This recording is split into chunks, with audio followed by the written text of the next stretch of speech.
મોરબીમાં સામાકાંઠા વિસ્તારમાં ટ્રાન્સપોર્ટના ધંધાર્થી વૃદ્ધની તેમની જ ઓફિસમાં કમ્પાઉન્ડમાં છરીના આડેધડ ઘા મારી હત્યા નિપજાવવામાં આવી હતી। મળતી માહિતી મુજબ ગત તારીખ 15 માર્ચના રોજ મોડી રાત્રિના બનેલ હત્યાના બનાવમાં ટ્રાન્સપોર્ટની ઓફિસની ગેલેરીમાં સૂવા આવેલા 3 યુવકોને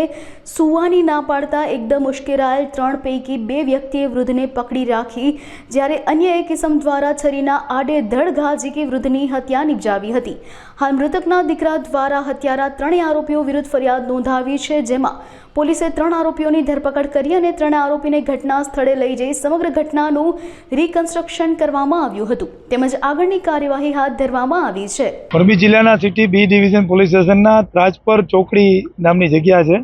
ત્યાં એક બિલ્ડિંગ છે જે આખું કોમર્શિયલ બિલ્ડિંગ છે અને એમાં જે ઓફિસ ધારક છે એના પિતાજીનું ઉંમર વયસ્ક હતા, જેમનું મર્ડર થયું છે। આ કામે સંદીપ ગીરી એમના પુત્રએ ફરિયાદ દાખલ કરી છે અને મરણ જનાર જેઠાગીરી ઉર્ફે જેઠાગીરી અમલગીરી ગોસાઈ જાતે બાવાજી 65 વર્ષનાનું ખૂન થયેલ છે,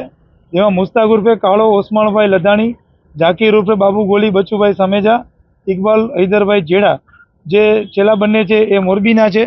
અને પ્રથમ છે એ ખીરઈ ગામનો હોય। આ ત્રણેયને મારિયા પોલીસની જે ઇન્સ્પેક્ટર સિટી બી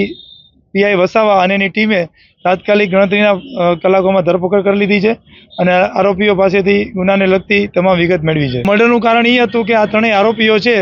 એ આ કોમર્શિયલ બિલ્ડિંગમાં સૂવા માટે આવતા હતા 4 દિવસથી, પણ બિલ્ડિંગ કોમર્શિયલ હોવાના કારણે એમાં દુકાનધારક જે જેઠાભાઈ છે એમણે મનાઈ કરી કે ભાઈ અહીં તમે તમારી રીતે સૂઈ શકો નહીં, એટલે એનાથી ગુસ્સે ભરાઈને આ લોકો બીજી વાર આવ્યા અને આવી અને ઝઘડો કરી અને